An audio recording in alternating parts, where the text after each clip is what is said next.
Tengan muy buenos días cada uno de ustedes. Bienvenidos a su semana 14 del curso Métodos y Técnicas de Investigación Criminal 2.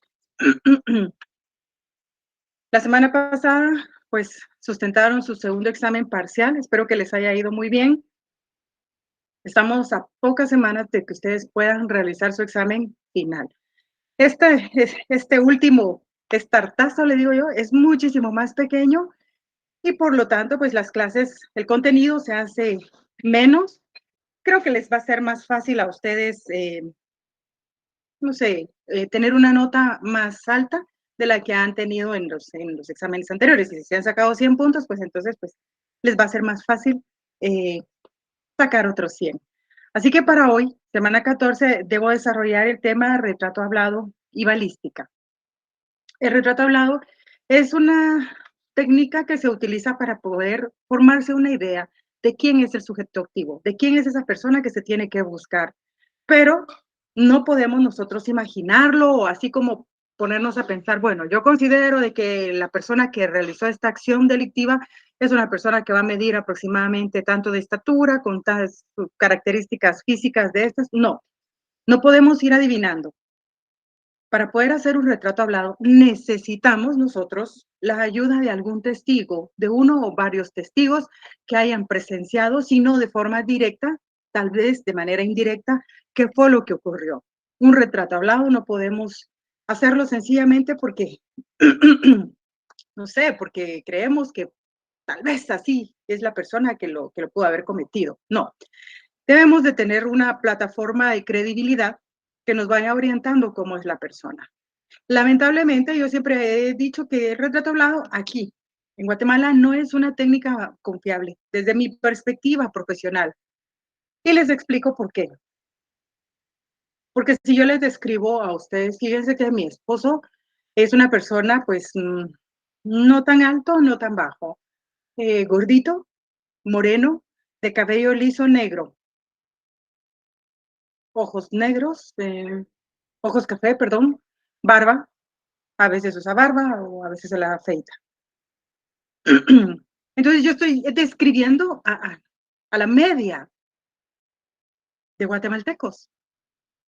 Igual si describo una mujer, bueno, es una mujer de un poco, pues, mediana estatura, delgada, de cabello largo, liso, negro, ojos pequeños, nariz chata o nariz aguileña, morena clara. La mayoría de personas guatemaltecas son así. Y digo son porque yo pues como que rompí un poco el esquema en cuanto a la estatura. Hace un tiempo atrás, había una persona que estaba intentando cruzarse la calle cerca de mi trabajo, una persona no vidente. Entonces yo me di cuenta, dije, ¿será que el señor no se anima? ¿Cómo ir a hacer para cruzar la calle? ¿Cómo calcula él de que el semáforo ya se puso en rojo? Pues yo estaba en el otro lado viéndolo. Cuando yo pude cruzar, me paré a su lado y le dije, disculpe, necesita ayuda para poder cruzarse la calle. Y me dice, sí, si usted me hace el favor. Bueno, le dije, usted me dice qué es lo que tengo que hacer. Entonces me dice, yo solo pongo la mano en su hombro y la sigo. Ah, muy bien, le dije, entonces me puse a la par, estoy a la par suya, le dije, sí. Y cuando puso su mano en mi hombro, me dijo, jamás vuelvo a decir que la mujer guatemalteca es bajita, porque me doy cuenta que usted es alta. Ah, pues un poco le dije, no, me dijo, pues la mayoría de mujeres son de estatura mediana, usted es grande. Y eso que él no veía. Solo con el hecho de poner su mano en el hombro, él se dio cuenta que yo pues era un poco más alta. Pero no sé, no es lo común aquí en Guatemala. Entonces, dar unas características físicas de una persona, pues al menos yo varío un poco en estatura, pero luego en características físicas es casi la de todas las guatemaltecas. Morena, clara, de cabello negro, liso. Describimos casi siempre a la misma persona. Entonces hay que tener características muy específicas para poder confiar en un retrato hablado. Y vamos a ver, pues, algo de balística. Vemos que lo común, el común denominador de la violencia aquí en Guatemala son las armas de fuego. Las personas fallecidas por proyectil de arma de fuego. O sea, hay mucho trasiego de armas. Y pues vamos a ver algo de la balística. No es un tema que vamos a tocar a profundidad, porque pues no somos expertos en el tema, pero sí es necesario que lo conozcamos, es necesario que lo dominemos para que ustedes puedan tener por cultura general ese conocimiento, que, además está decirlo, su ley de armas y municiones es bastante explícita, es bastante extensa en cuanto al tema y creo que nos puede orientar. Lo único que nos quedaría sin aprender con la ley de armas y municiones es la práctica. Así que, hablando de armas de fuego, creo que ya una vez les había hecho la pregunta yo a ustedes. ¿Es un derecho humano tener un arma de fuego? ¿Tener un arma de fuego?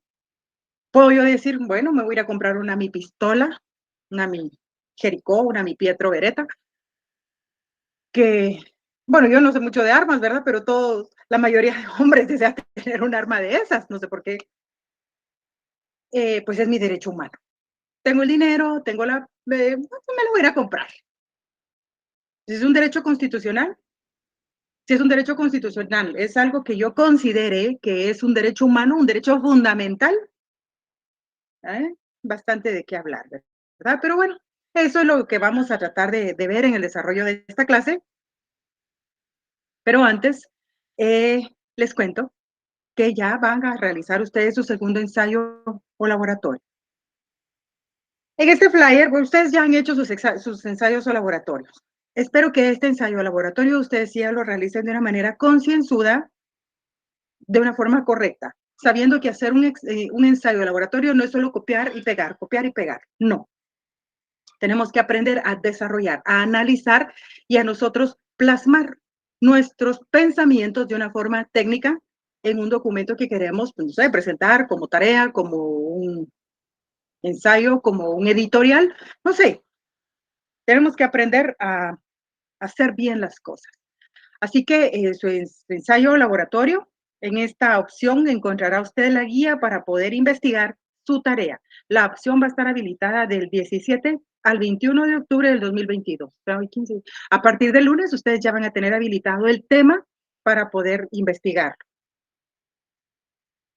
El ensayo de este, de, de este tiempo, quise trabajarlo acerca de la prueba pericial, no, perdón, la prueba indiciaria. En clases anteriores creo que les había hecho yo la relación de la prueba indiciaria. El artículo 183 del Código Procesal Penal nos habla de la forma en que vamos a trabajar o vamos a investigar la prueba. Creo que sí lo toqué con ustedes en la semana anterior, la clase anterior. Y habla de prueba directa o indirecta. Si llevamos prueba directa dentro de un proceso penal, estamos hechos y como abogados defensores, pues estaremos casi vencidos o en un 90% vencidos. ¿Por qué? Porque tenemos una prueba directa que va a vincular de forma específica y sin tener lugar a dudas al sujeto activo dentro de la comisión del hecho delictivo o de los hechos que se le están atribuyendo en la plataforma acusatoria. Pero si no, ¿qué pasa entonces? Si no tenemos prueba directa, ¿se queda impune el caso?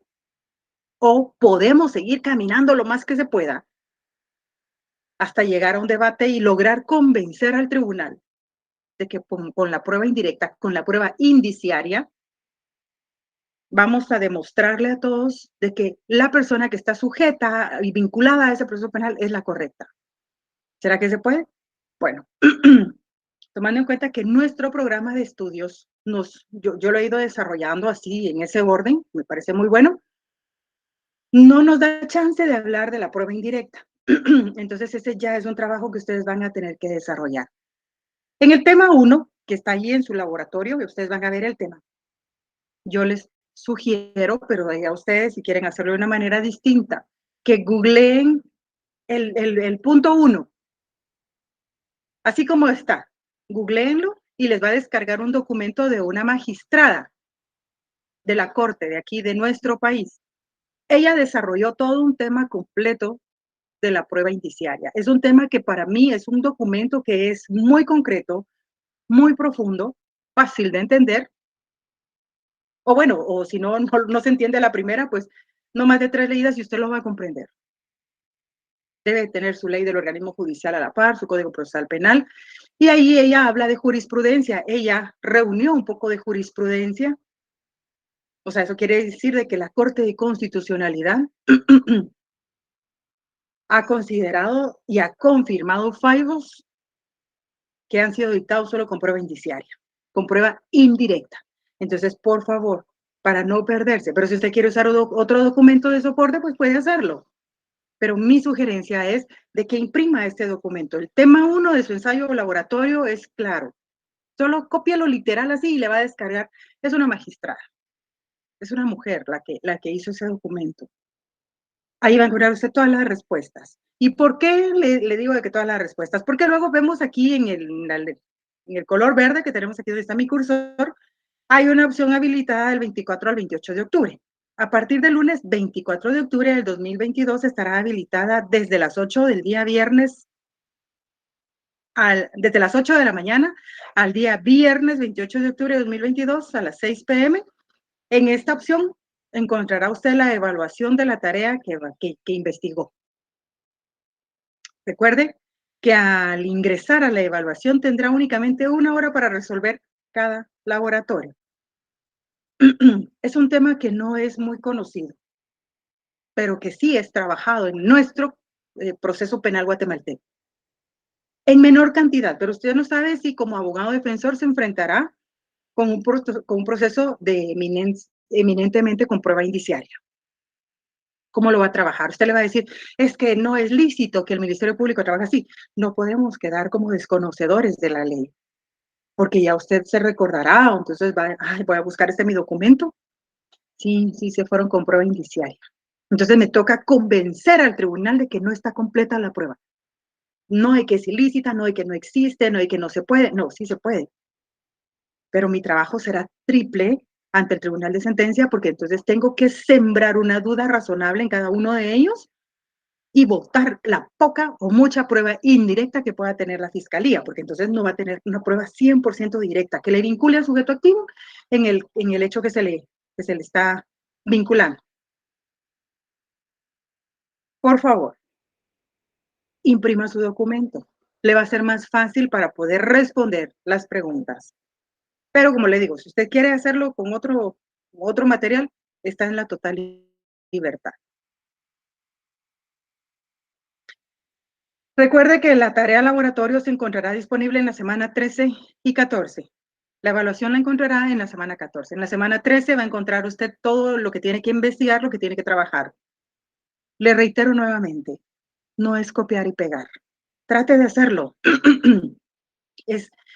Siempre he dicho que los ensayos son como, su palabra lo dice, usted está practicando su léxico jurídico. Usted está haciendo ver su punto de vista de una forma técnica. ¿Qué tanto conoce usted? ¿Qué tanto domina del tema? No es lo mismo que hablemos nosotros entre amigos, así en confianza, donde no necesitamos mayor formalismo. Para sí, fíjate vos que la otra vez fuimos a dar una vuelta allá por donde te acordás. Ah, sí, ya me recordé. Y te acordás de que aquel que, ¿cómo se llaman? Ay, sí, ya sé quién es. Ah, que comimos, ay, no me acuerdo qué es. Sí, ya sé. Nos entendemos porque estamos entre amigos, pero no va a llegar usted ante un juez y le va a decir, es que fíjese, señor juez, que como diría el meme, ¿cómo se llama? No, tenemos que aprender a distinguir ante quién estamos y cómo estamos hablando. Eso es lo que busca el ensayo, prepararle, darle esa chispa de pensamiento y de palabra al mismo tiempo. ¿Por qué? Porque en el ensayo, yo estoy leyendo este documento de prueba indiciaria. Ah, bueno, sí. ¿Qué dice la autora? La prueba indiciaria es prueba indirecta según el artículo 83. ¿Qué dice el artículo 183 del Código Procesal Penal? La voy a leer. Ah, sí. Bueno, entonces ya pongo mi punto de vista. La autora considera que lo establecido en el artículo 183 se refiere a prueba indirecta. Es lo mismo prácticamente, solo que con sus palabras. Desde la perspectiva del presente trabajo, se coincide con el criterio de la autora toda vez de que existe jurisprudencia, las cortes, la corte por medio de diferentes fallos ha concluido que es válido, que no se vulnera el principio de defensa, de debido proceso, de inocencia, de presunción de inocencia.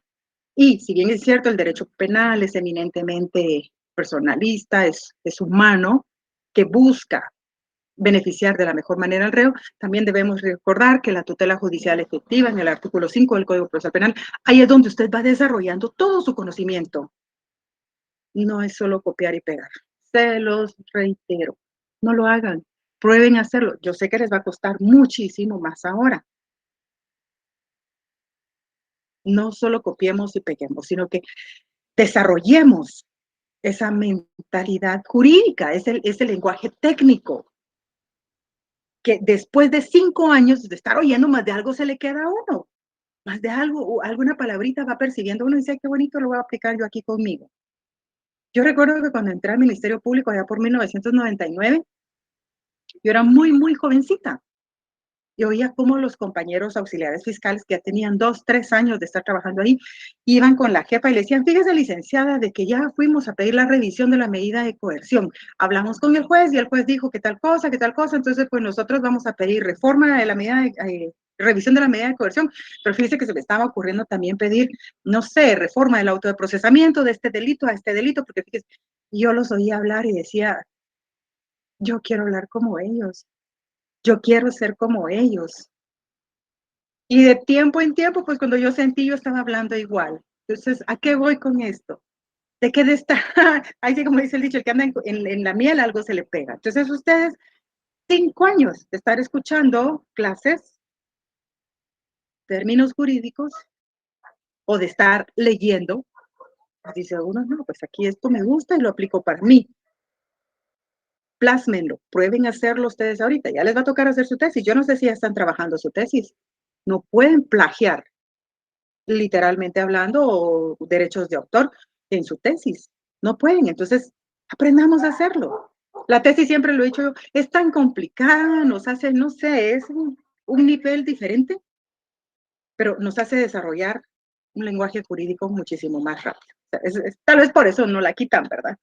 Todos quisiéramos que ya no existiera la tesis. Bueno, entonces ya ustedes saben, semana 13, semana 14, está el contenido de su segundo ensayo. Por último,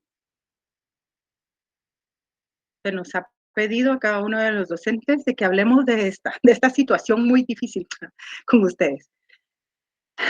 La evaluación del desarrollo de las clases virtuales.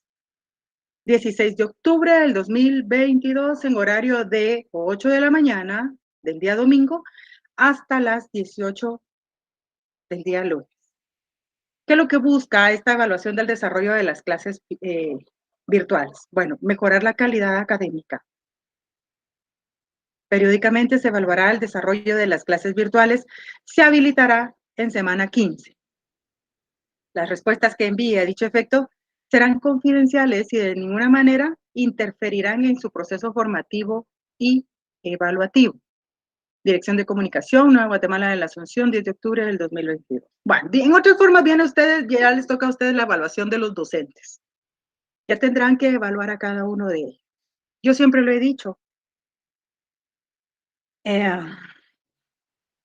cuando yo estaba en la universidad, pues yo soy de la Universidad eh, del pueblo, la USAC, soy egresada de la USAC, y eventualmente a veces pasaban evaluaciones de los docentes, y uno decía: "Ay, no, pobrecito, yo le voy a poner todo bueno, todo bueno, todo bueno", y no.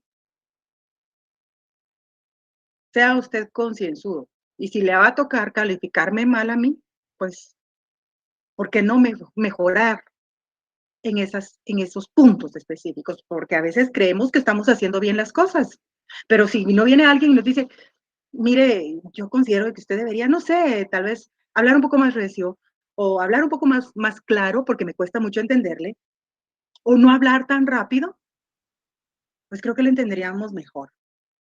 Ah, bueno, pero ¿cómo vamos a aprender de que o saber que estamos cometiendo algún error si no nos lo hacen ver? Entonces creemos que todo está bien. Evalúennos de una forma concienzuda.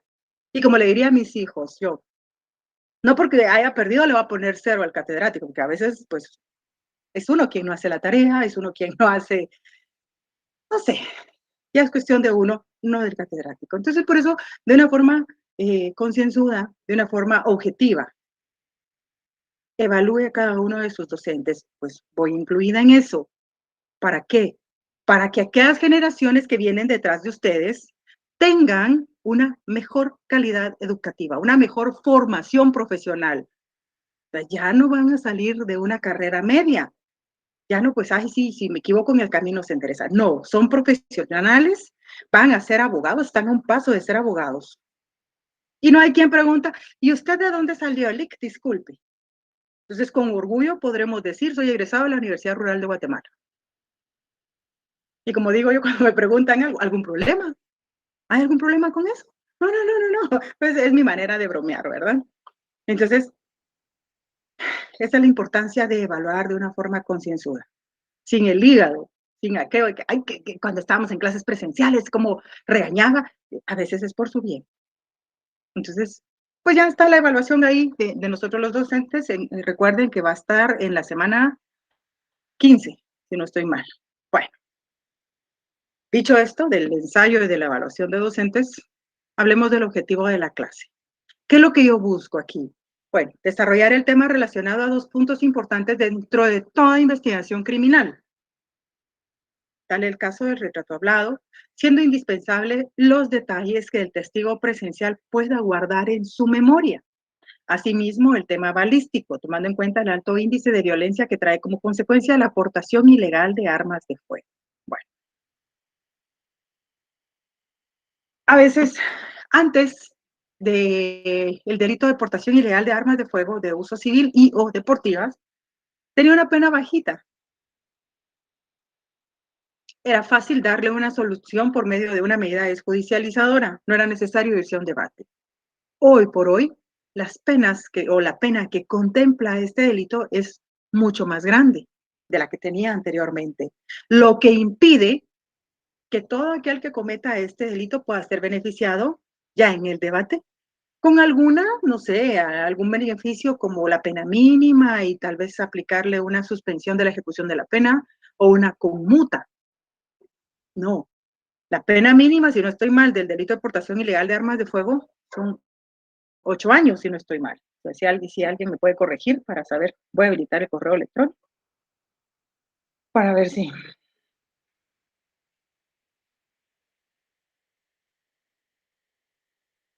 Mm, sí, qué bueno. Fíjese que estaba, como hablo y empiezo a hablar, hablar, hablar, a veces pierdo el rollo de lo que ya, las preguntas que he hecho, pero qué bueno que ya aquí, revisando el correo, Carlos Humberto me menciona de que él considera que es un derecho constitucional.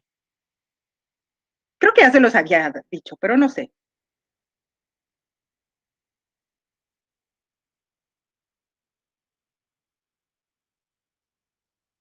Alguien me pregunta aquí que por cuestiones ajenas a su voluntad, pues ha hecho poco, o ha sacado poco en los exámenes.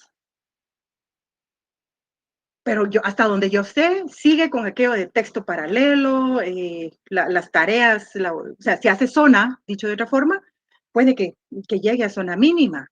Y aquí lo que uno va hueseando, digo yo, es la zona mínima, ¿verdad? Cuando uno va mal, Dios mío, lo que necesito es derecho a examen.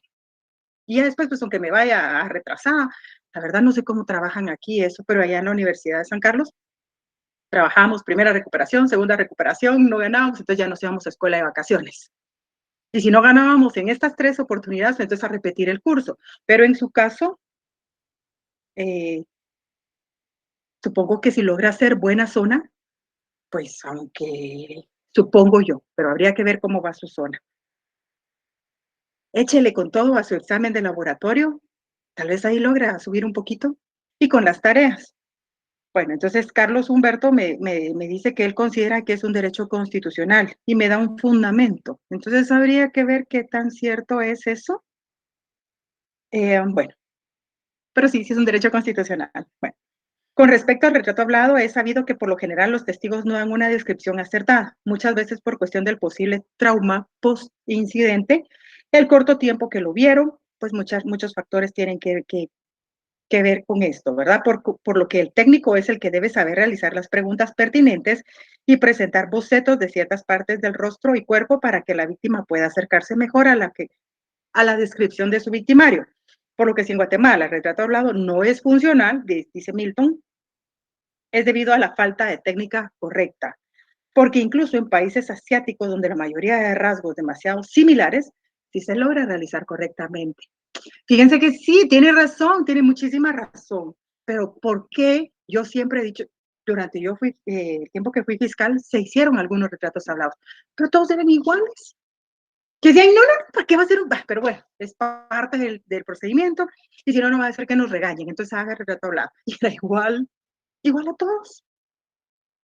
La fiscalía tiene un programa específico, como dice aquí, muy atinadamente Milton, tiene sus bocetos ya realizados. Entonces le va preguntando a la víctima, ¿cómo son los ojos? ¿Cómo eran los ojos? Chinos, porque son achinados, pero hay achinados para arriba, achinados para abajo. O chinos así puros de palito, o chinos así redonditos, así que todavía se les veía la chibolita del ojo. ¿Cómo? Entonces le enseña, así como estos. Al final quedan todos iguales, pero creo que es el programa el que no ayuda acá.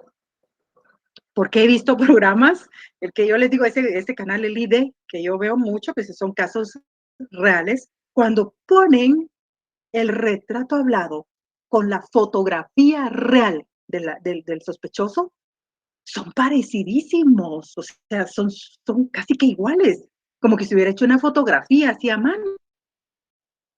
Y me fascina ver eso a mí, de verdad me apasiona, porque digo, ¿por qué aquí en Guatemala nunca funcionó un retrato hablado? Pero tal vez son los programas que ya no están tan actualizados o que las características de ese programa no son como las nuestras. Tal vez se debería de crear no sé, bocetos latinos, o sea, no sé, o centroamericanos más específicos. Pero bueno, gracias por sus comentarios. Sí, son 8 años me están diciendo aquí, gracias James. 8 años del delito de portación ilegal de armas de fuego. Entonces, si una persona es detenida por portar un arma de fuego ilegalmente, ¿qué pasa? O sea, flagrante, como decíamos nosotros en la fiscalía, caído, lo agarraron caído. O sea, no hay forma en que se le pueda ayudar procesalmente hablando.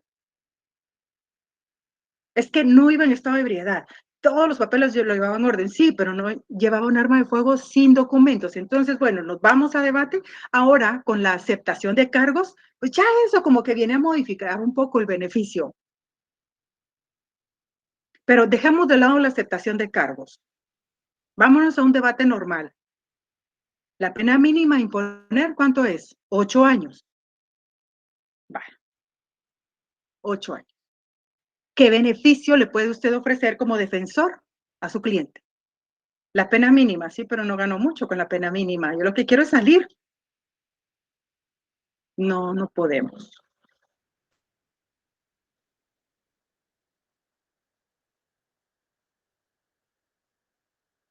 No podemos. No se puede hacer mayor cosa. ¿Por qué? Porque al imponer una pena mínima, 8 años, no aplica la conmuta, artículo 50 del Código Penal. No aplica una suspensión condicional de la ejecución de la pena, artículo 27 del Código Penal, o artículo 72, creo que sí, es artículo 72 del Código Penal. No podemos. Estamos hablando de un proceso normal. Pero, ¿qué ocurre ahora con la vigencia del artículo 491 del Código Procesal Penal? Ya tenemos en práctica esos nuevos artículos. Si en la primera declaración la persona dice, bueno, pues está bien, acepto, llevaba el arma de fuego sin licencia. Entonces, ¿cuál es el beneficio?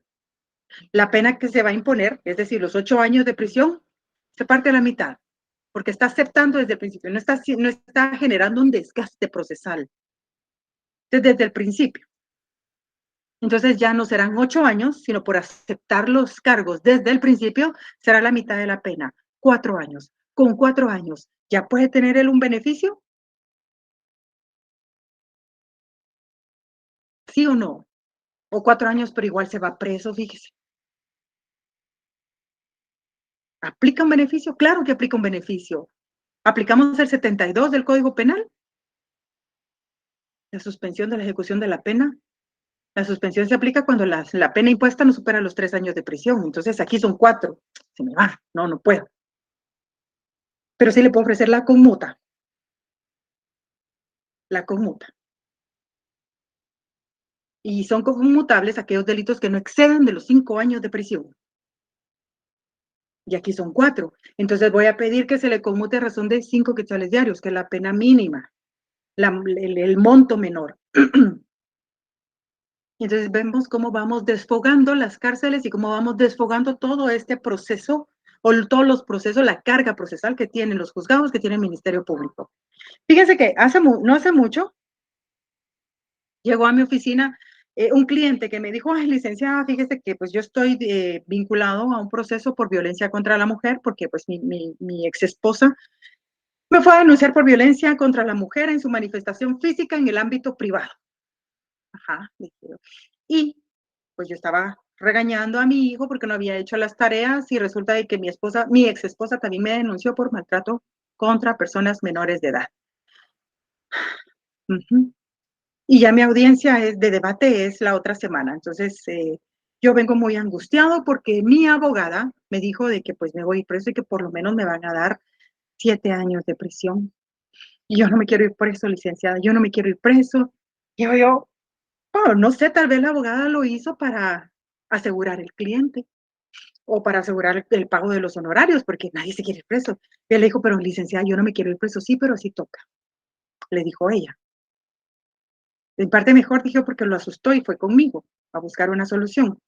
Le dije, necesito ver qué tiene. Y me llevó la acusación. Y efectivamente estaba acusado por maltrato contra personas menores de edad y estaba acusado por violencia contra la mujer en su manifestación física en el ámbito privado. Muy bien, le dije. Yo no me quiero ir preso. Yo no voy a dejar que usted se vaya preso. Le dije. No le dije, no voy a dejar que lo condenen. No. O sea, sí había un montón de investigación, ¿verdad?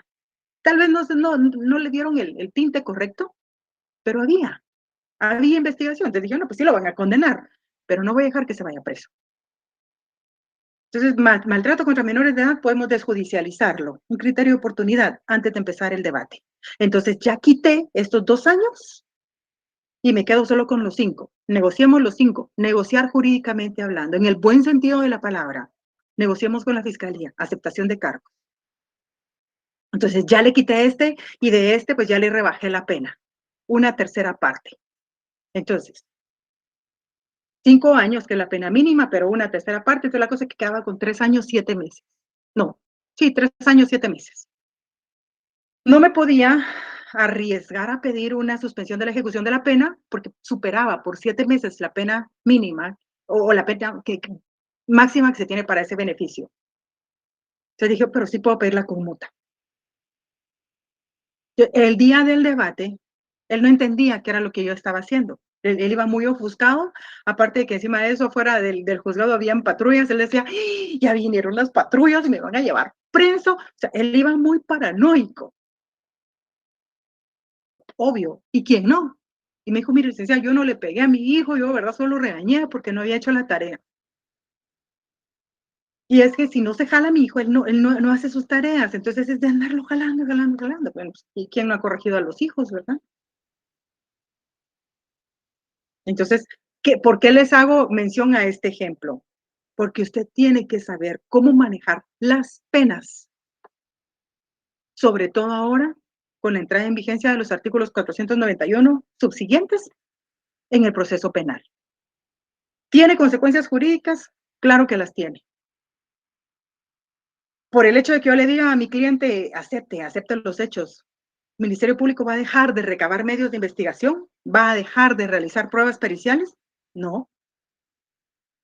Entonces, eso es lo importante de la clase, que usted sepa que esta técnica del retrato hablado puede que funcione dentro de nuestro proceso penal, aunque no con total certeza.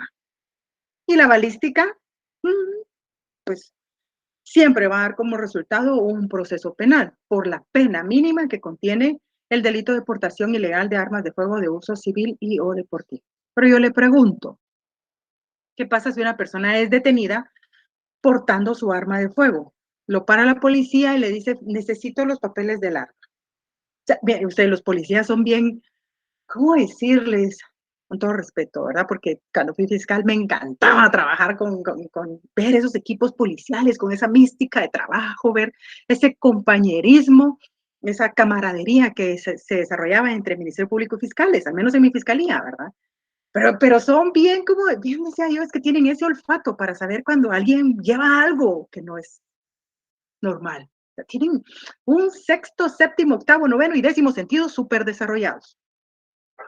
Se acerca, le hacen el alto al vehículo y le dicen sus papeles del carro, por favor, los papeles del carro y los suyos. Y saca.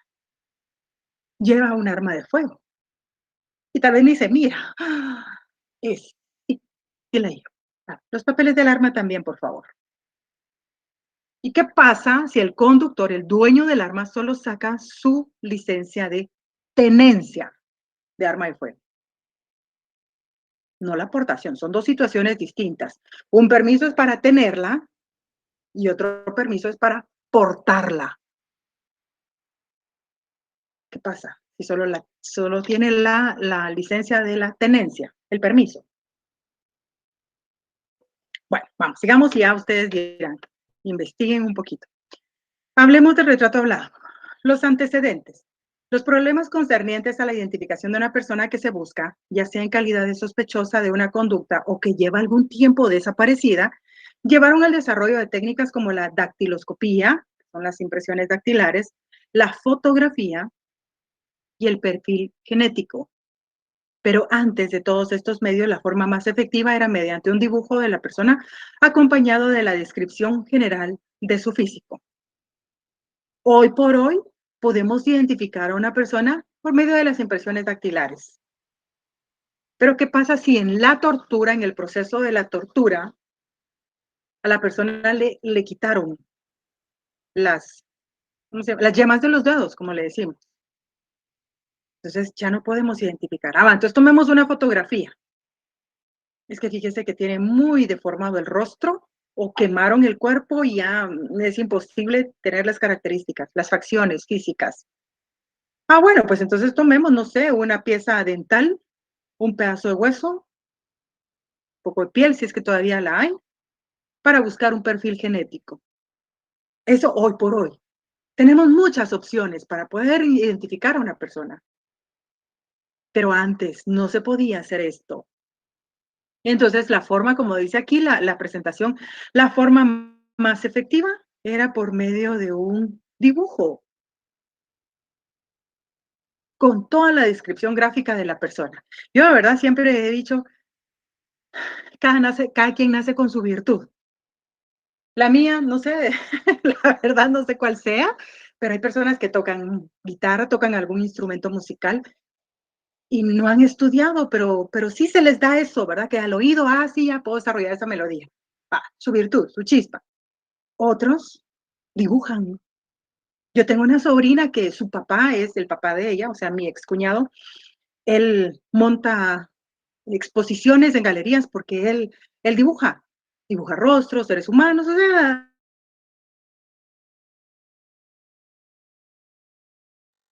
a veces dibujaba, así mientras era pequeñito, y él decía, mamá, te voy a dibujar, y dibujaba a la mamá y era idéntica, y con sus sombras, hasta con las manchitas, las pequitas y todo. Entonces, mi sobrina nació con heredó esa virtud del padre.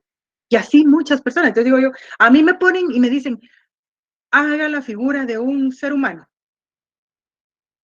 Entonces yo hago el muñequito ese de la ruedita, el palito para abajo, dos palitos que son los pies y dos palitos que son las manos, los ojitos, puntitos y una línea así. Ese es. Hágalo, pero es que ese es masculino, yo necesito que haga una mujer. El mismo muñequito, solo que con cabello así a lo largo de la chibolita de la cabeza. Y para mí, ese es mi dibujo de un ser humano. Pero aquí se necesita una técnica, aquí se necesita esa virtud de poder ser dibujante y de captar la idea de que tiene en su memoria la forma, las características físicas.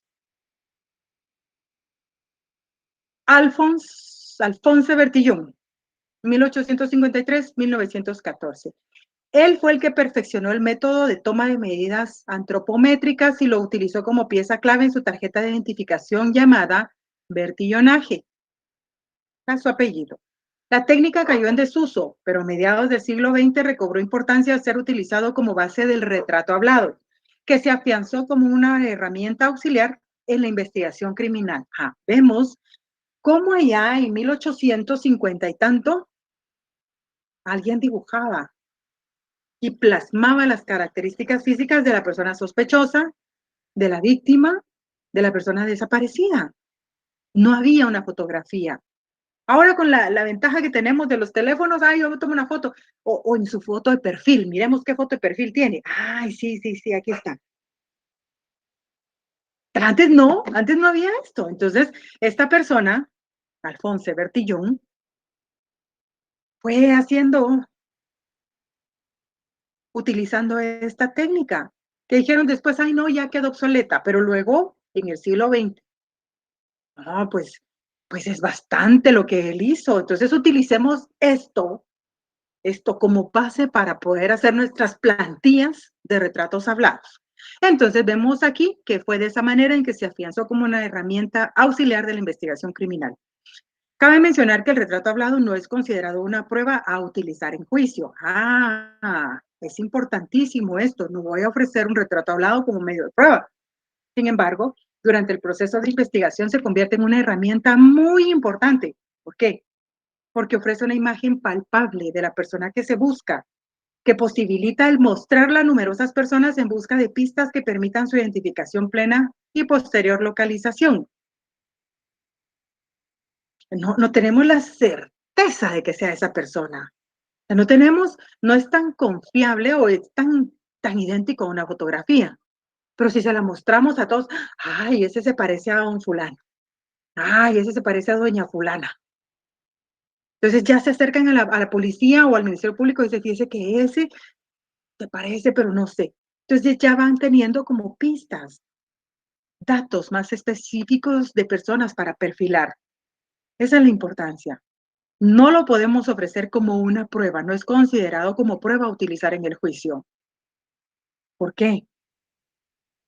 Porque es la idea de una persona distinta de la víctima. Por eso es de que un retrato hablado jamás se ofrece como medio de prueba. Y si se ofrece como medio de prueba, usted como abogado defensor debe de estar avispa, dice una amiga, para poder pedir que se quede fuera. Pero no decir, ay, sí, fíjese que eso no vale porque pues es un retrato hablado y según la doctrina se considera de que esto no va a convertirse en prueba en el debate. No es suficiente. No debe decirlo así. Se debe de objetar la prueba mencionada por la Fiscalía en el numeral 5, que consiste en un retrato hablado, toda vez de que el honorable juzgador se considera de que es un tema que podría vulnerar la seguridad y certeza jurídica en el presente proceso. Porque tal vez el retrato hablado va a ser idéntico al cliente de uno, ¿verdad? Entonces, déjela fuera. Y aquí indica de que no lo va a usar como prueba usted en la fase final de su proceso, sino que le va a ayudar más que todo a la fiscalía para saber a quién busca, cómo es esa persona. Ya va a reducir ese universo de sospechosos cada vez más. Es que era un hombre. Ay, sí, pero ¿cuántos hombres hay aquí en el sector? Ay, pero es que fíjense que tenía el cabello rojo. Esta es una característica particular, muy específica.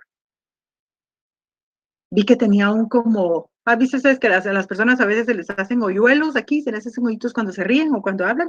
Cuando él hablaba se le hacía, o sea, no a todos se nos hace eso, o sea, no todos tenemos esa característica. Entonces ya va siendo más concreto en a quién busca, quién es su sospechoso. Existen varias metodologías para realizar un retrato hablado, pero en general todas ellas se basan en el mismo principio, la elaboración de un riguroso procedimiento que desglosa las diferentes facciones de cada parte del rostro y cuerpo para ensamblarlas de manera rápida según la descripción suministrada por el testigo. ¿Qué significa eso? Bueno, este procedimiento desglosa diferentes facciones. Pero le van a preguntar, ¿cómo eran las cejas? Dos cejas. No, pues obvio, ¿verdad?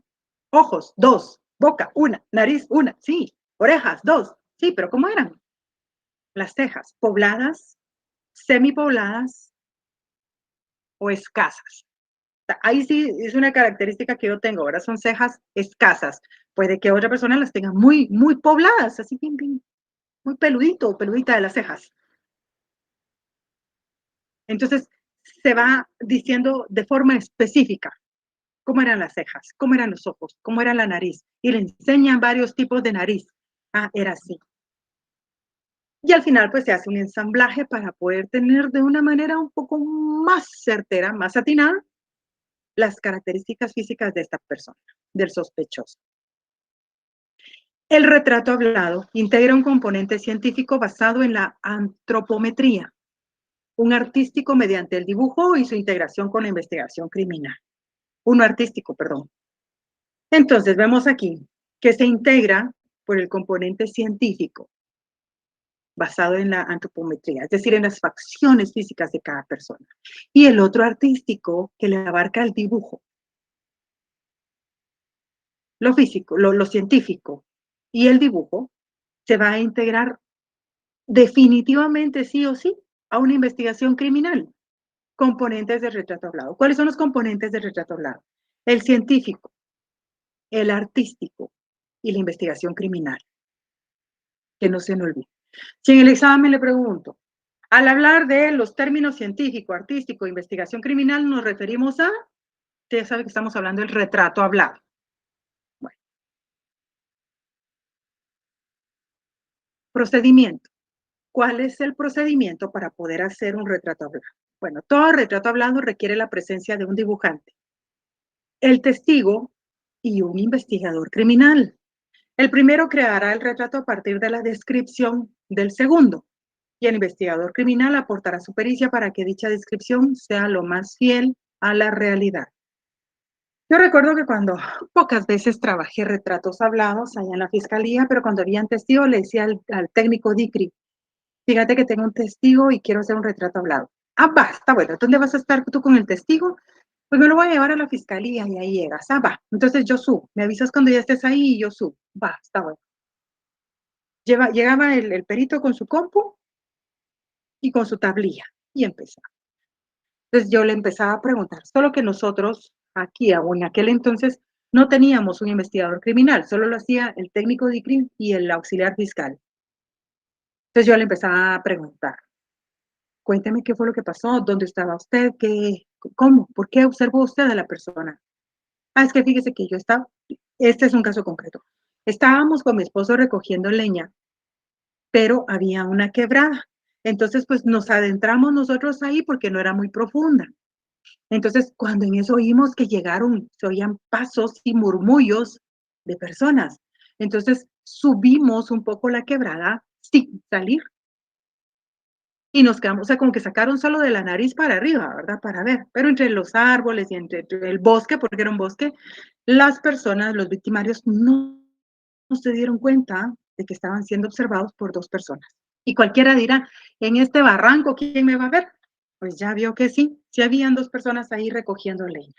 Entonces dice que ellos se agacharon porque vieron que estaban pegándole a una persona. Eran tres personas que estaban golpeando a otro. Entonces ya sabíamos que eran cuatro. Y dijeron ellos, no conocíamos a ninguno, pero el que macheteaba, porque era con machetes. ¿Y por qué decía usted que macheteaba? Le dije yo. Porque fíjese, señor, me decía que se oía cuando hacían chac, chac, chac, chac.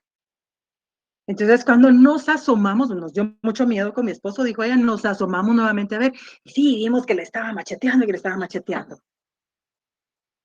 Entonces vi que era una persona de tan, más o menos, lo describió. Conforme ella iba contando, el perito, el técnico se iba haciendo una idea de cómo era más o menos la persona. El técnico no interrumpió nada, porque fue muy profesional en ese momento, porque no quiso interrumpir el hilo de la señora. No le dijo, mire, y le vio el color de los ojos, o mire y le vio si tenía alguna cicatriz en el rostro. O sea, no, él solo escuchaba. Cuando ya la señora terminó de hablar, entonces ya me le quedé viendo yo al técnico, y entonces ya supo que yo le estaba diciendo que él preguntara o que iba a hacer. Entonces ya preguntó él. Disculpe, señora, le dijo, ¿usted me puede decir en qué posición estaba usted y en qué posición estaba él? Para ver si él iba a describir, y ella le iba a describir un perfil así o de frente, una persona de perfil o de frente. Ah, no, dijo ella, es que él me quedaba de frente, aquí yo lo vi. Ah, ¿Pudo ver usted cómo era su nariz? Yo le voy a enseñar varios modelos de nariz y usted me va a decir cuál es. Y la señora sí, pero era un recuerdo muy, muy fresco, muy reciente. La mente es poderosa y es traicionera, siempre lo he dicho. Entonces va bloqueando aquellos recuerdos que no son gratos. Pues imagínense, si bloquea los gratos, a veces los no muy bonitos, pues también, ¿verdad? Como aquella película de, ay, no me recuerdo cómo se llama, pero donde salen unos muñequitos que están adentro del cerebro y que van diciendo, ah, bueno, esto se tira, no, esto se guarda, esto no, eso déjalo, de repente puede servir. Pienso que sí es el cerebro, que va almacenando, va haciendo como un backup de aquellos recuerdos bonitos, pero por, no sé, por protección los recuerdos feos regularmente los polariza. Ah, no, esto no. Entonces, por eso se busca que un testigo dé su declaración y dé las características en el retrato hablado lo más pronto posible. ¿Para qué? Para que no se pierda ese recuerdo, para que no se bloquee ese recuerdo. Entonces, por eso dice aquí que en el procedimiento del dibujante, solo que aquí en Guatemala ya no tenemos dibujantes así a mano alzada, no, tienen sus bocetos. Los tiene que hacer de forma rápida para que sea lo más confiable posible. La descripción del individuo no puede ser general. Por ejemplo, tenía el rostro ovalado,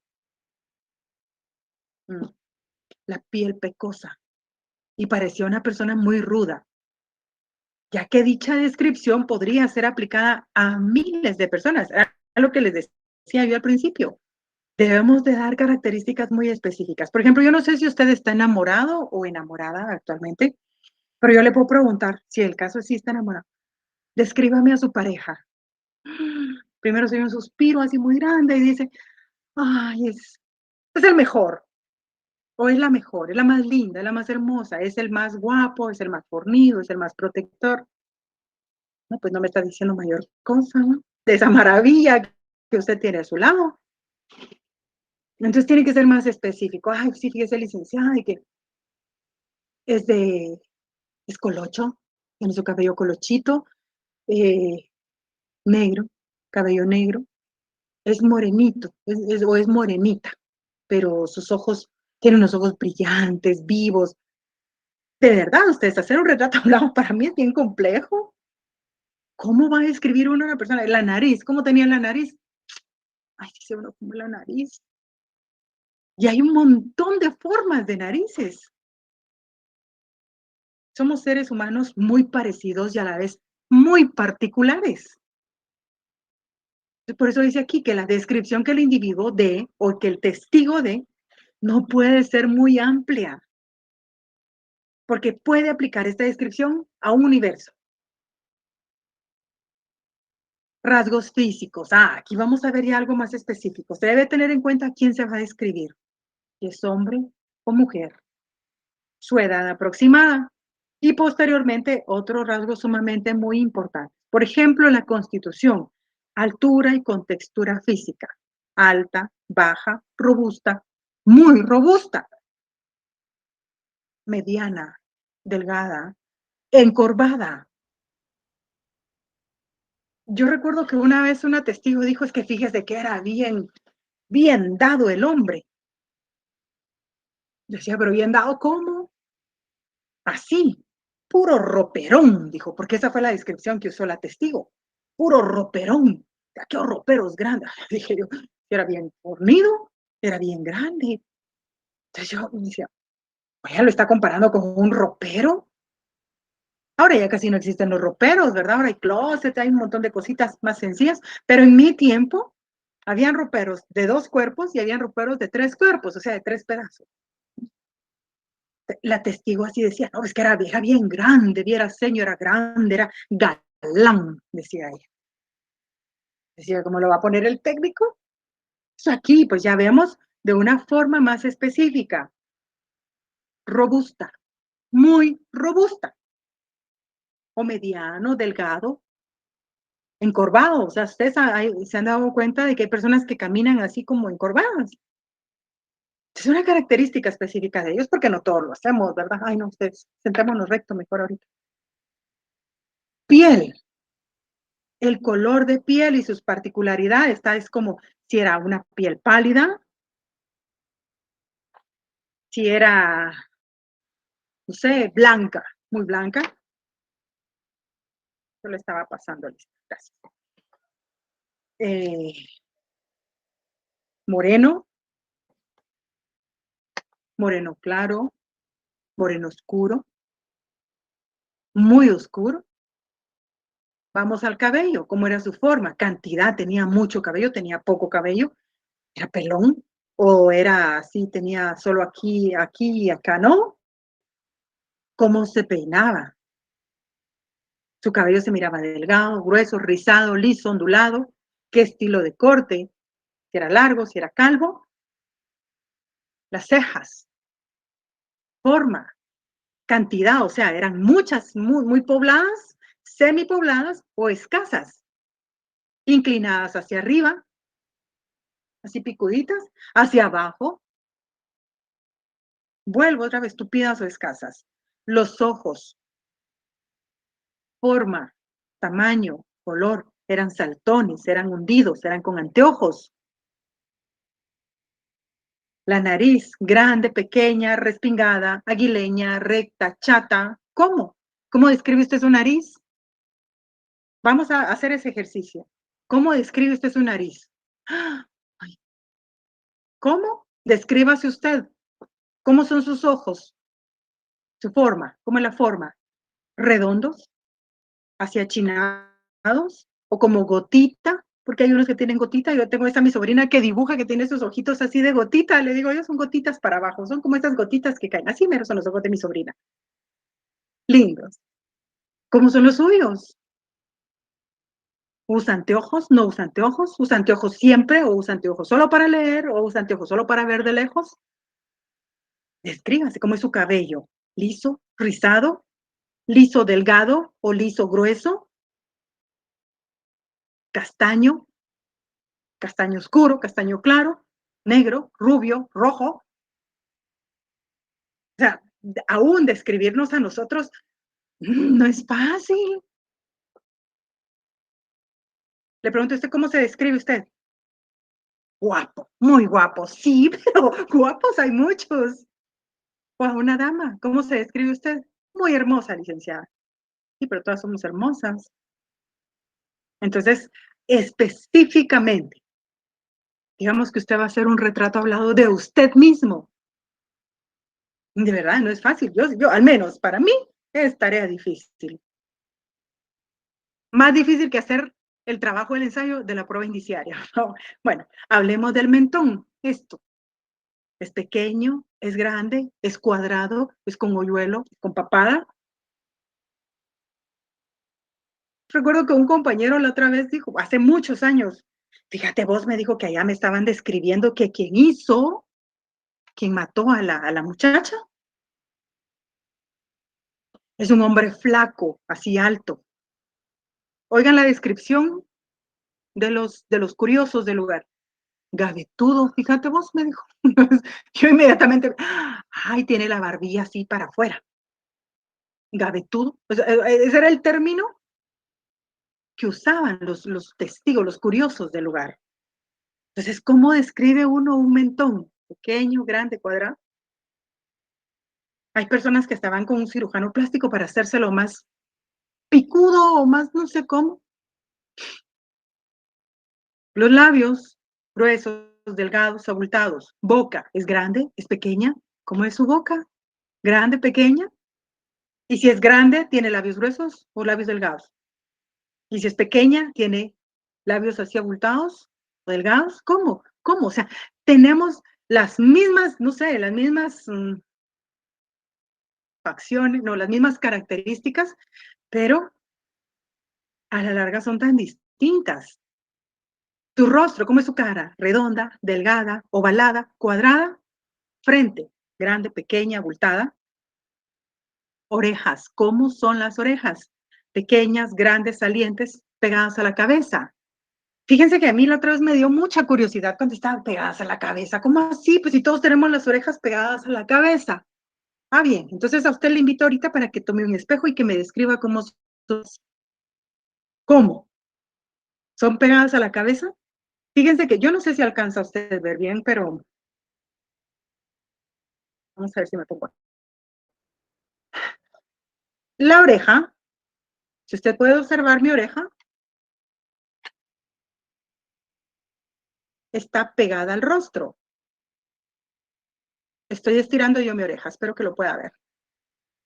Pero hay quienes no la tienen pegada al rostro, tienen una como curvita, tienen como una U que hace que su oreja no esté pegada directamente a la cara, al rostro.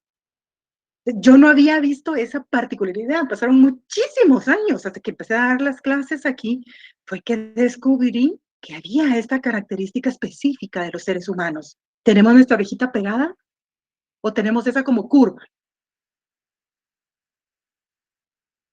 Obvio, el testigo en algún momento no se va a dar cuenta y va a decir: "No le vi". Ah, una vez estaban levantando un cuerpo, el cuerpo estaba sin vida, tirado. Entonces, el que estaba tomando las características físicas, la descripción del cadáver, le dice: "Dentadura". Y entonces le dice el otro técnico: "No sé, no se ha reído". Pues yo me les quedé viendo y muy seria, ¿verdad? Porque, pues, no era momento de andar haciendo chiste. "No sé, no se ha reído", le digo.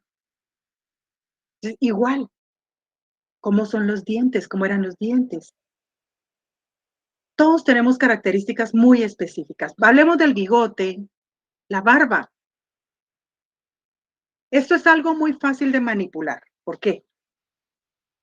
Porque puede que la víctima hoy tenga, o el sujeto activo, el sospechoso, hoy tenga bigote y mañana ya no, pues porque se lo ha quitado. Que tenga barba y que se haya dejado crecer la barba a propósito y que pues una vez que haya cometido su hecho delictivo, ya no tenga barba, se la haya quitado. Entonces, esto sí, por eso le puse doble asterisco, porque no nos puede marcar una diferencia muy, no sé, muy congruente o muy específica de la persona. Porque recordemos que el que va a cometer hechos delictivos los va a hacer con la esperanza de no ser descubierto. Se tapan el rostro, se dejan crecer la barba, el bigote y una vez que han cometido sus acciones, se la van a quitar. ¿Por qué? Porque saben que la gente, los testigos que pudieron haberlos visto van a describirlos como personas muy barbada o con un bigote grande. Entonces, la fiscalía, el Ministerio Público van a buscar personas con barba o con bigote. Bueno, sigamos nosotros aquí con esto. Tenemos el modelo de un retrato hablado, pero así a mano alzada, un retrato manual. El dibujante está frente al testigo y le dice el testigo, bueno, mire, fíjese que ¿a quién creen ustedes que se parece esta persona que está dibujando? Había, es una persona que está en unas series que pasan en la televisión vinculadas con el narcotráfico. Yo cuando lo vi dije, ay, ve, este se parece a Pablo Escobar. A mí, al menos yo nunca lo conocí, ¿verdad? Pero como sale ahí en las series de televisión, me pareció mucho a él. Y decía, ay, ¿será que era él? Pero vemos aquí cómo podemos nosotros ir confundiendo a otras personas. Por eso es de que esto no puede ser utilizado como un medio de prueba en un debate, porque aún con características físicas muy específicas, puede que se parezca a otra persona. ¿Recuerdan ustedes aquel dicho que dice que hay 7 rostros iguales al de uno alrededor del mundo? Imagínense que alguien cometa un delito allá por, no sé, Asia, África, y sea igual a mí, muy parecido a mí, o muy parecido a usted. Entonces, aquí vemos la técnica de retrato hablado manual. Un lápiz, ese experto, ese dibujante profesional que sabe cómo darle vida a ese retrato. Vemos aquí un retrato hablado computarizado. Ah, vemos que ya está más robotizada la imagen, ya no es tan real. Y por eso siempre he dicho, a unos bocetos que usan hoy por hoy aquí en la fiscalía, yo no sé si ya les cambiaron el programa, pero eran muy robotizados.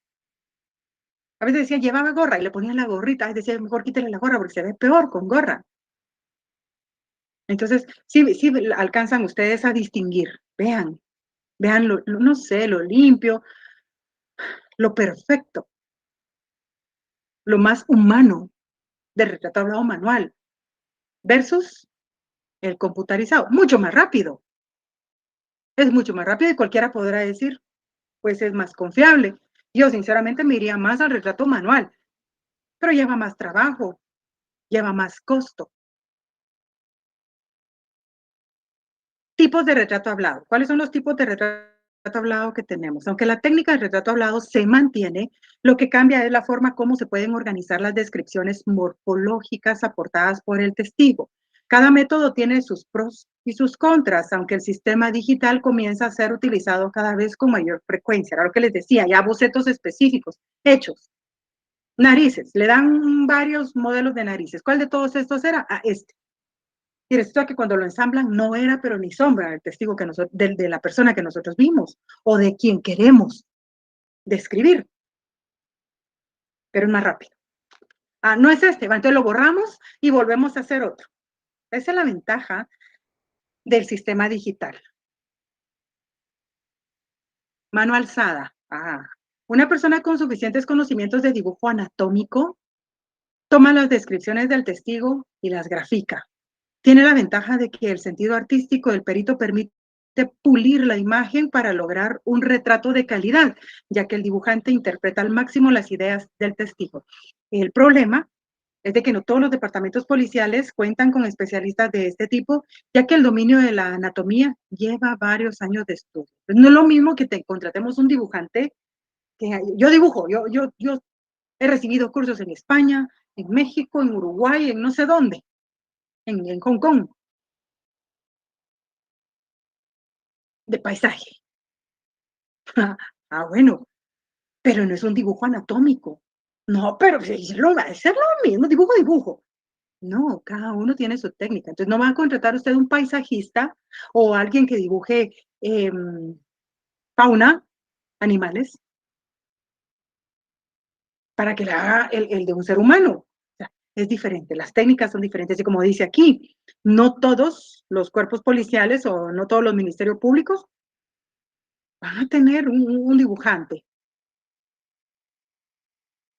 Hablemos del identikit. ¿Qué es el identikit? Es un sistema mecanizado inventado en 1965 por la empresa estadounidense Smith and Wesson. ¿Sí sabe usted pronunciarlo? Smith and Wesson. And Wesson. No es Smith and Wesson. No. O sea, yo cuando oigo que las personas hablan de las armas, ¿qué marca es tu revólver? Tu revólver. Smith and Wesson. No, Smith and Wesson. Nosotros, era lo que yo les decía, estamos más preparados, somos más técnicos. Smith and Wesson. O sea, no hablamos el inglés, pero sí, al menos podemos pronunciar esta marca. Al menos yo no hablo muy el inglés. Consiste en una serie de láminas de acetato en las cuales se han dibujado una gran variedad de formas de ojos, boca, cabello, ceja, nariz, labios, mentones, barbas y accesorios. De modo que el investigador puede superponerlos hasta lograr la imagen que más se asemeje a la descripción del testigo. La capacitación en el uso de esta herramienta no demanda tanto tiempo ni talento. Ah, por eso utilizar el Identikit es más fácil, es más barato que contratar a un dibujante así, especializado en anatomía. O sea, por eso dice aquí, es una herramienta que no demanda tanto tiempo ni talento. O sea, si a mí me capacitan, pues creo que yo podría utilizar el Identikit, hacer retratos hablados por medio del Identikit. Recuerden, inventado en 1965 por la empresa Smith Wesson. Computarizado. Es un avance del sistema de acetatos, donde los dibujos están guardados en un sistema informático y se puede acceder a ellos mediante un aplicativo informático encargado de componer las imágenes a partir de los dibujos individuales de las diferentes partes del cuerpo. El Identikit son acetatos con diferentes láminas, con diferentes modelos de partes del cuerpo, en tanto que el computarizado es ya un sistema informático. No son acetatos, no. Ahí está ya el programa y el programa le va a hacer todo. Usted solo dígale cómo son y él se lo va a ir armando. Ah, bueno, pues está bien. A ver cuál de todos queda mejor. Ministerio Público, hasta donde yo supe, utilizaba el Identikit, no el computarizado, el Identikit. Hablemos de la balística. Las armas de fuego y los dispositivos construidos para ser disparados de ellas constituyen los elementos más importantes y de primera mano para el estudio del perito en esta especialidad. Armas de fuego y los dispositivos construidos para ser disparados de ellas. ¿Cuáles dispositivos? Bueno, pues hablemos de las municiones, un silenciador. ¿Será que aquí aplica un silenciador? Por supuesto. ¿Puede ser analizado un silenciador de un arma de fuego por un balístico, un perito en balística? Claro que sí. Igualmente, lo son los factores de análisis o fenómenos originados al interior del arma desde el momento en que se produce el disparo hasta que el proyectil penetra en el blanco determinado. Mm. Todo ese movimiento interno del arma de fuego. ¿Ha visto usted un arma de fuego? Real. Pesan, son pesadas. Recuerdo que una vez yo acompañé a una persona y dijo, ay, voy a comprar mi pistola, acompáñame. Bueno, pues nos fuimos. A mí me dan miedo las armas de fuego, me dan mucho miedo. Entonces el vendedor decía, señora, me decía, señorita, creo que me decía en ese tiempo, no recuerdo. Mire, esta le queda a usted perfecta. Esta es pequeñita, le cabe en la mano, la puede cargar en su bolsa. Y decía, no, quítemela de la mano. No quiero. ¿A qué voy? Grande o pequeña, el efecto que produce y el resultado es nefasto. Vamos a crear relación de causalidad, causa-efecto. Todo eso que ocurre dentro de un arma de fuego va a traer como consecuencia un disparo. Y una vez lanzado el proyectil, va a ir a dar un blanco. Si es un blanco, no sé, un bien mueble, un bien inmueble, pues nice, ¿verdad? Perfecto, bien para todos. Pero si el blanco es un ser humano, entonces pues ahí ya se habrá cometido un hecho delictivo, que va a ser necesario su estudio, su análisis, para poder presentar esta prueba científica en un debate. El perito en balística participa en la investigación de aquellos hechos delictivos donde se encuentran involucradas armas de fuego y elementos relacionados con ellas. Se hace frecuente su intervención en los delitos de homicidios, suicidios, lesiones por proyectil de arma de fuego y otros donde exista evidencia que conduzca a la realización de los respectivos estudios en el laboratorio. Bueno, ya vimos nosotros en los homicidios simples y calificados que el resultado va a ser el mismo, la muerte de la persona, pero las circunstancias en que se va a cometer cada hecho delictivo va a ser determinada por el médico forense y si tiene que ver un arma de fuego, por el perito en balística. Yo recuerdo que una vez en un debate todavía no habíamos llegado al debate, estábamos investigando, estábamos en la fase preparatoria, cuando llegó el resultado de la balística, el peritaje. Y rápido se va uno a las conclusiones, ¿verdad? Conclusiones. El arma de fuego no está en condiciones de disparar. Dice, ¿y ahora qué hago? A correr uno con el jefe, mira, fíjate qué tal cosa, o mire, fíjese qué tal cosa, el arma no está en condiciones de disparar. ¿Pero y qué pasó? A hablar con el perito. Entonces, ¿por qué si no estaba en condiciones de disparar, por qué sí mató a esta persona? Ah, es que fíjese que sí, está en condiciones de disparar, pero no está en condiciones de disparar, pero en forma normal. Ah, en la prueba que se le hizo al arma, disparaba una y se trababan 3 o 5. Entonces, pues no está en condiciones de disparar. Pero no quiere decir que no esté, que no funcione. Ah, decía uno. Bueno, entonces sí, me voy y tengo que proponer al perito para que sea el perito balístico el que le explique al tribunal. Que todo eso lo va a explicar aquel que conoce. Porque nosotros vemos, y yo dije, pero si no dispara, entonces, ¿cómo fue? No es que no dispare, no está en buen funcionamiento, no está en condiciones de disparar. O sea, si usted va y la quiere usar como un arma de defensa, no le va a servir, porque le va a disparar una vez, pero se le va a trabar 5. Ah, bueno, entonces sí es posible, sí tiene lógica de que mala suerte de que este único disparo sí funcionó y dio en el blanco que buscaba. Es por eso de que aquí vemos la importancia del perito en balística. Su intervención es frecuente y sí o sí en aquellos delitos de homicidios, suicidios. La otra vez vi una noticia que andaba ahí en una de las redes sociales que decía, se suicidó y tenía 3 impactos el cuerpo. Decía, ¿cómo es posible que sea suicidado si tiene 3 impactos el cuerpo? Eso no fue suicidio. O sea, la lógica nos dice que no, que hay circunstancias que no van a ese punto.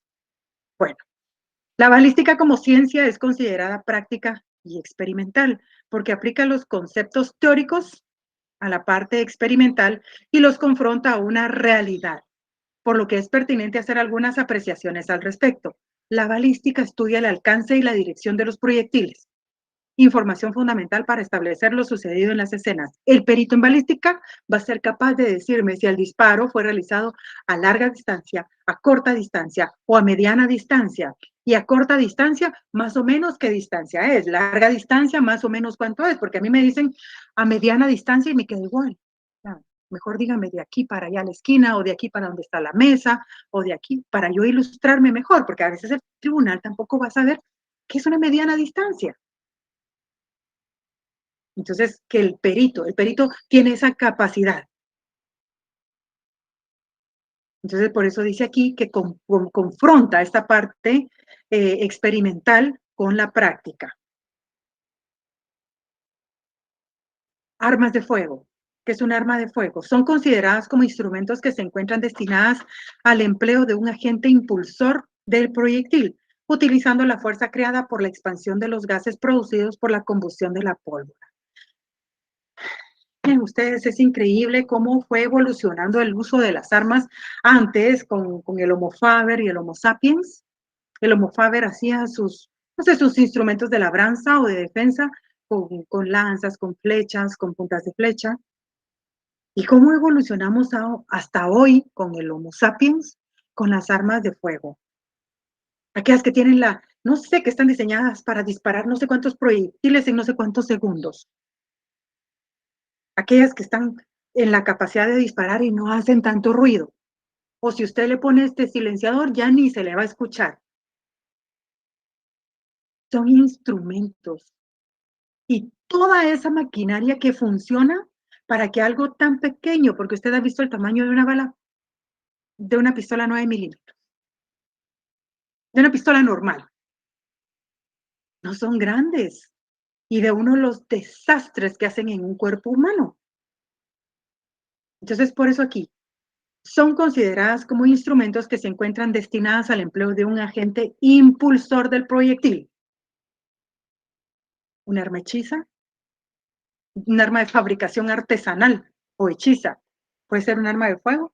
Por supuesto, siempre y cuando tenga un agente impulsor de un proyectil. Cartuchos. Se denomina cartucho a la unidad de carga de un arma de fuego necesaria para la realización de un disparo y está compuesta por 4 partes principales: pólvora, fulminante, vaina y proyectil. Estas son las 4 partes principales del cartucho. Sé que hay muchos elementos de Policía Nacional Civil aquí que ustedes se conocen de sobra y a la perfección este tema, pero hay otros compañeritos que no. Entonces, lástima que no estamos en clases presenciales como para decirle, bueno, ya ustedes después hacen grupos y entre ustedes se explican de una forma más comprensiva o más experta, desde el punto del experto, ¿verdad? Policía Nacional Civil es muy bien preparado en cuanto al manejo de armas.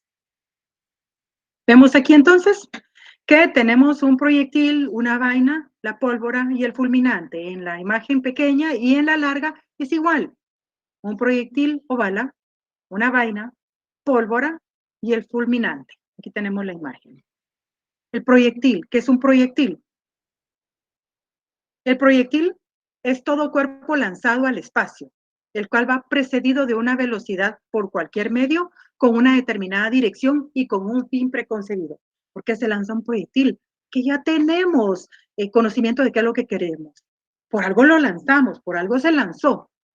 Lleva velocidad, por supuesto, lleva una dirección específica.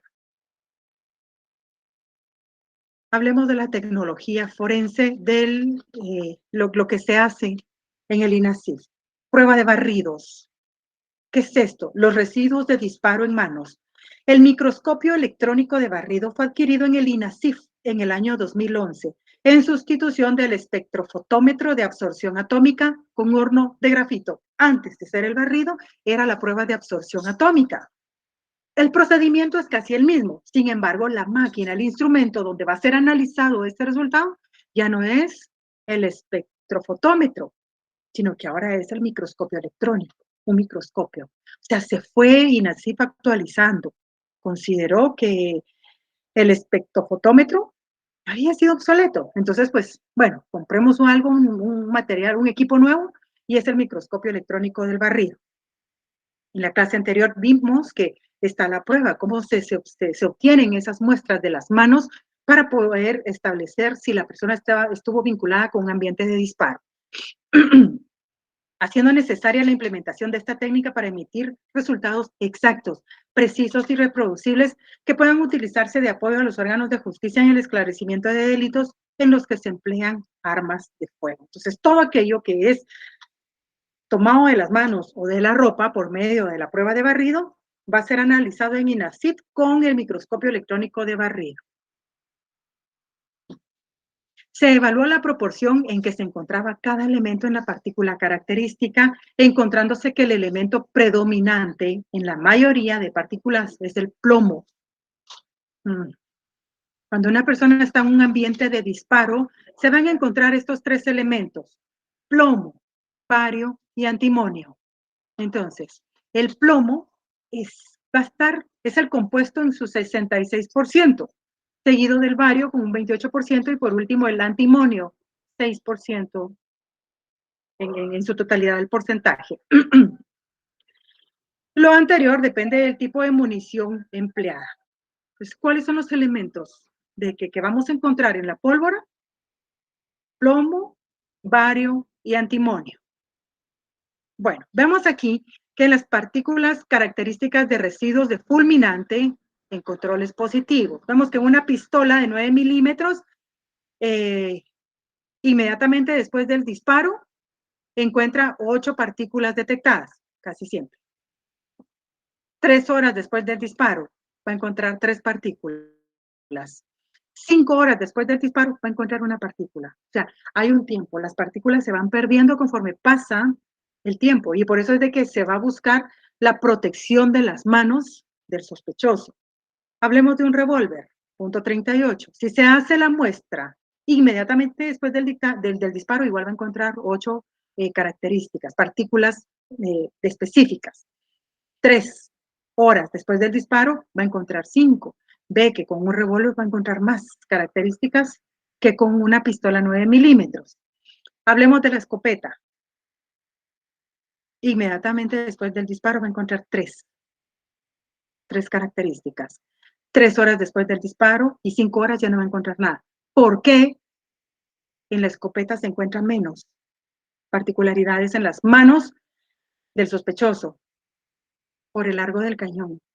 Entonces, la mano le queda más lejos. Cuando se hace esa nube de pólvora, la mano queda más lejos, distinto de un revólver o de una pistola. La tengo muy cerca de mi mano. Por eso en la escopeta pues cuesta un poco más encontrar los residuos de pólvora. Hablemos de las heridas producidas por proyectil de arma de fuego. Desde el punto de vista médico-legal, en los casos relacionados con armas de fuego, el estudio de las heridas respecto a la forma y sus características aporta información valiosa dentro de la investigación, toda vez que permite determinar la presencia de los orificios de entrada, de salida, trayectorias, ángulos de incidencia y la determinación de distancia del disparo. Esto, como he dicho, lo va a determinar entre el médico forense y el perito en balística.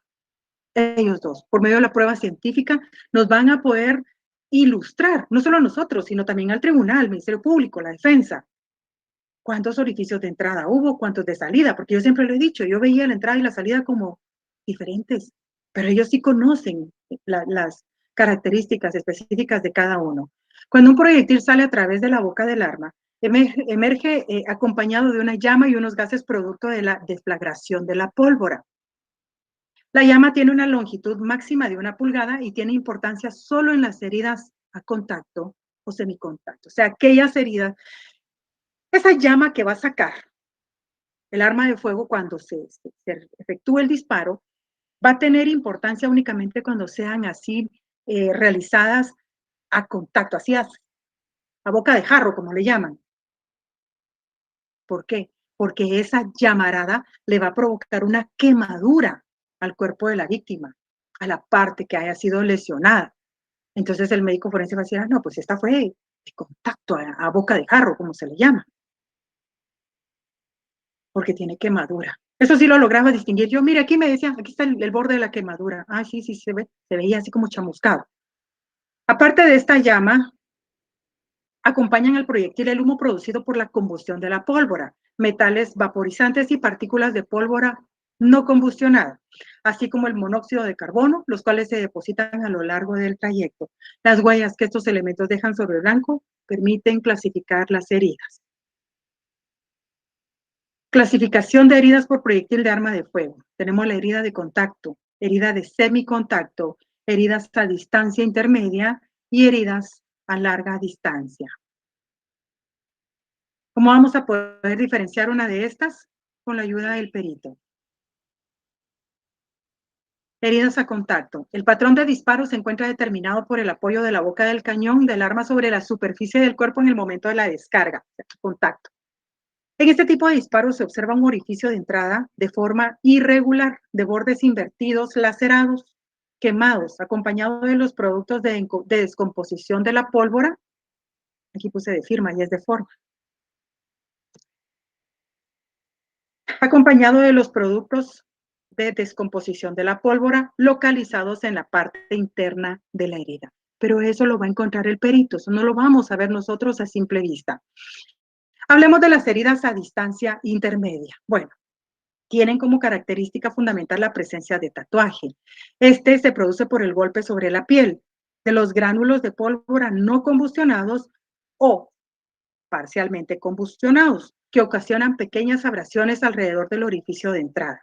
Esta es una reacción típicamente vital y no se presenta en disparos post-mortem. Ah, ¿qué pasa? Cuando era lo que yo les contaba, a veces el médico forense decía, estos disparos se lo hicieron ya estando el cuerpo sin vida. Esto sí estaba vivo todavía. Y yo no lograba distinguir, no lograba diferenciar.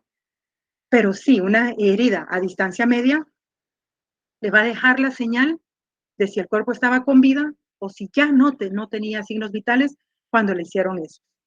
Heridas a larga distancia. Para el caso de las armas cortas, como pistolas y revólveres, la boca de fuego de las mismas se encontrará a distancias superiores a 150 centímetros con relación al blanco, o sea, metro y medio